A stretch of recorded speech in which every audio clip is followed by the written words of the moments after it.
지금 여러분께서는 한림국제대학원대학교 정관용 교수가 진행하는 CBS 라디오 시사자키 정관용입니다를 듣고 계십니다. 해군 소속의 여성 장교가 자신의 집에서 스스로 목숨을 끊었다는 소식 어제 보도가 됐고요. 성폭행 가해자로 지목된 현역 대령 긴급 체포돼서 지금 구속영장이 청구된 상태입니다. 그런데 왜 신고조차 하지 못한 채 이런 극단적인 선택을 해야만 했을까요? 예비역 해병대위로 전역하신 군인권센터의 방혜린 간사를 연결해 봅니다. 방 간사님 안녕하세요. 네, 안녕하세요. 그러니까 상관으로부터 성폭행을 당했다라고 그 스스로 목숨을 끊은 해군 소속 여성 장교가 이미 털어놨다는 거죠. 네네네. 이 사건을 그 친구에게 털어놓은 다음에 이제 자살이 이제 사건이 있었고요. 네. 저희가 일단 확인한 것은 두 차례 이제 피해자가 만취 상태에서 강제적인 성관계가 있었고, 예. 그 이제 24일 오후 5시 40분경에 피해자 자택에서 자살한 것을 동료들이 확인해서 신고를 했고, 네. 가해자로 지목된 이제 비대령이 중간간 혐의로 체포돼서 오늘 구속영장을 신청한 것까지는 확인이 되었고요. 예. 이 과정에서 이제 민간인 친구분에게 상관에게 강간을 당했고 정신적으로 너무 괴롭다 등을 언급한 적이 있고, 네. 비대령도 이 부분에 대해서는 관계가 있다는 부분에 대해서 인정을 하고 있는데 예. 현재 기억이 나지 않는다, 술김에 그런 것 같다라는 식으로 발뺌하는 중입니다. 네. 근데 친구한테 이렇게 털어놓기는 하는데 왜 신고는 못하고 이런 극단적 선택을 하게 됐을까요? 이번 사건의 경우는 이제 부서원과 부서장의 관계에서 일어난 것이잖아요. 네. 그러니까 당연히 지휘관계에 놓인 입장에서 이런 것들을 그 군 수사기관에 요청하기가 어려웠다는 것이죠. 어허. 보고를 하면 똑같은 지휘계통으로 보고되고 이게 뭐 수사가 되고 재판이 된다 해서 해군 안에서 다 수사가 이루어지는데 제대로 되지 못할 것이라는 그런 인식들도 있고요. 네. 그리고 경험적인 부분에서 이제 느꼈던 것들도 있을 수 있고요. 주변 여군들 사건을 보면서. 경험적으로 느꼈다는 건 무슨 말이죠? 그러니까 이렇게 미온적으로 처리되는 사건들을 보면서 어차피 내가 어떤 말들을 해도 잘 처리되지 않겠구나와, 예. 그리고 지휘관계에 있으니까 당연히 내가 섣불리 이 얘기를 꺼내서 수사가 진행된 나에게 오는 피해가 없을까, 이런 판단들을 할 수밖에 없다는 거죠. 그러니까 이 여성 장교의 직속 상관이 그 현역 대령이죠. 네네. 그러면 내가 이 현역 대령한테 성폭행을 당했다라는 신고를 누구한테 하는 겁니까? 그 신고 루트는 몇 가지가 있는데요. 뭐 헌병에다 바로 직접 신고를 할 수도 있고요. 그 어디 헌병대? 네네. 예. 헌병에다 신고를 할 수도 있고, 여군고충 상담관을 통해서 신고를 할 수도 있는데, 예. 어차피 그 부서장, 그러니까 같은 지휘계통 안에 들어가 있다는 거죠. 그 보고를 해서 수사가 진행되고, 뭐 이렇게 사령부나 뭐 참모총장이 이제 그 지휘권 아래에 있는 군사법원의 재판을 받을 거 아니에요. 예. 그럼 다 같은 해군 식구라는 거죠. 그러니까 전혀 의미가 없는 거죠. 이 사건이 제대로 진행될. 자기 직속 상관인 그 가해자 현역 대령 휘하에 있는 헌병이나 그 휘하에 있는 여군 고충 상담관이에요? 그렇지는 않고요. 그건 아니지만. 네, 해군 본부에 있는 이제 뭐 중앙 헌병단이나 아니면 이제 해군 본부의 보통 군사법원을 통해서 받을 거지만, 예. 그 과정에서 이 피해자가 우선된다기보다는 해군의 그 위신이라든가 그런 것들이 더 우선될 수 있다는 거죠. 예.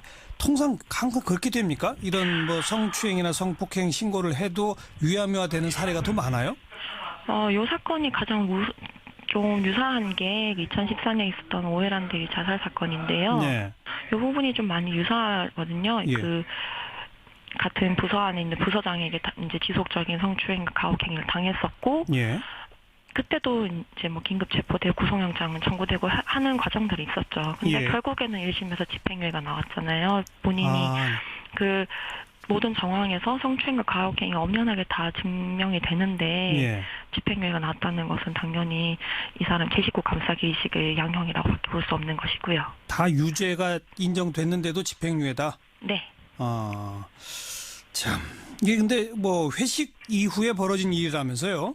네네네. 그래서 이 군에서는, 특히 해군에서는 성폭력 예방을 위해서 회식 지킴이 제도라는 걸 운영한다면서요? 그건 무슨 제도입니까?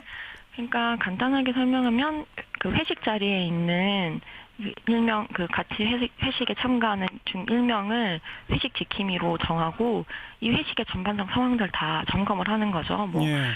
이제 과정에서 어떤 뭐 성적 접촉이 생기든지 아니면 뭐 성희롱성 발언이 나온다든지 그다음에 술을 뭐 이제 다들 만취해서 가는 사람도 있을 거 아니에요. 예. 그냥 집에 무사히 복귀를 했는지 이렇게 해서 확인해서 당직 개통으로 보고를 하는 이제 제도인데요. 예. 이 회식 지킴이 제도가 사실상 성폭력 사건을 막는 데는 아무 의미가 없는 제도이거든요. 왜 그렇죠? 그게 이제 회식 지킴이 제도가 시행이 된 게 2014년부터인데 예. 2015년 해군에서 제출한 자료를 보시면 감사 때 회식 지킴이 제도 이후에 오히려 범죄가 20% 증가하고 있거든요. 그래요. 그러니까 왜냐하면 회식 지키면 정말 회식 자리만 지키는 사람인 거죠. 그 전과 그 후에 일어나는 사건에 대해서는 이 사람이 알 방도도 없고 막을 수 있는 방법들도 없는 것이고요. 예, 예. 그러니까 회식이 딱 끝나고 상관과 부하 여장교가 따로 어디를 간다든지 이런 거는 전혀 알 수가 없다. 네, 알 수가 없는 것이죠. 그렇군요. 해군만 유독 이런 게 심해요? 그렇지 않은 뭐 모든 군이 다 이렇습니까? 전군적으로 좀 여성 군인의 어떤 폭력에 노출되는 실태들은 좀 심각한 편인데요. 네. 2014년 저희 센터에서 조사한 결과를 보면 여군 100명 중 피해 경험은 많은 사람이 20명이고 목격한 적이 있는 사람이 28명의 비율로 나오거든요. 그러니까 목격한 사람이 있다는 것은 없다라고 말하는 사람들 중에서도 일부러 응답하지 않은 허수들이 있다는 뜻이고요. 예. 더욱 중요한 문제는 이 중에 그 피해 경험 많은 사람들 중에서 대응하지 않겠다고 말하는 사람이 83%가 된다는 거죠. 예. 그러니까 복무 환경이나 뭐 이런 다른 여군의 인권 문제를 차치하더라도 성폭력 문제를 두고 봤을 때도 전군적으로 여군들이 조직을 신뢰할 수 없는 분위기가 이미 형성되어 있고 개선될 여지가 없다고 판단을 본인들이 이미 좀 하고 있다는 거. 이건 심각한데요. 그렇죠. 여군 장교 5명 가운데 1명은 성 관련 피해를 직접 봤다는 거고, 그죠? 네네네, 그렇습니다. 최소한 5명 가운데 1명. 네. 그리고 그 가운데 83%는 아무 대응도 안 하겠다, 해봐야 소용없다. 네. 아, 이건 일반 사회보다도 훨씬 심각한 거 아닙니까? 네, 그렇죠. 왜냐하면 수사랑 모든 게 다 그 울타리에서 진행이 되는 거잖아요. 그러니까 예. 만약에 뭐 잘 된다 한들 뭐 수사가 돼서 어떻게 재판까지 잘 돼서 간다 한들 예. 꼬리표는 계속 남다는 거죠, 이 사람이. 예. 이제 복무에 영향을 끼칠 수도 있고요. 예. 여군의 숫자는 계속 늘어나고 있는 추세 아닙니까? 네, 이번 정부에서 15%까지 비율을 늘리는 것으로 목표를 하고 있는 것으로 알고 있고요. 이런 문화를 그대로 둔 채 여군 숫자를 늘리면 큰일이겠는데요. 네, 그런 이제 근본적인 해결 대책이 강구되지 않고서 여군들이 복무를 계속 시킨다는 것은 여군들을 성폭력 피해 과정에 계속 노출시킨다는 거랑 다른 게 없는 거죠. 근본적 대책 어떤 게 있겠습니까? 일단 성폭력 사건만 보자면 가장 우선적으로는 그런 이제 남성 중심적인 문화들을 좀 개선해야 될 필요가 있고요. 예. 제도적인 부분에서는 신고 수사 과정에서 피해자가 가장 우선으로 되어야 되는 것들, 예. 조직이 아니라요. 예. 그리고 가장 근본적인 방법은 이제 일벌백계를 원하시는 분들이 많잖아요. 이런 예. 사건들에 대해서. 예. 그런 일벌백계를 하려면 지휘관에게 눈치 보지 말고 법에 따라서 엄정한 판단할 수 있는 군사법 체계가 필요하고 그러려면 군사법원이 민간으로 이양돼야 되는 거죠. 군사법법원이 민간 이양. 네. 수사 단계부터 민간도 참여시켜야 되는 거 아닐까요? 그렇게 진행이 되면 더욱 좋겠죠. 특히 성폭력 사건 같은 경우에는 민간에 이제 있는 단체들이 많잖아요. 뭐 맞아요. 지원센터들도 있고요. 그렇죠. 해바라기 센터 같은 예. 그런 것과 조인해서 같이 수사를 진행하는 건 진행하는 것이고 또 피해자를 보호하는 것도 따로 마련이 돼야 되는 것이고요. 네. 결국 이 폐쇄된 군 문화가 이런 일을 만들고 있으니까 문을 여는 수밖에 없는 거군요. 네, 그렇죠. 네, 여기까지 고맙습니다. 네. 군인권센터 방혜린 간사였습니다.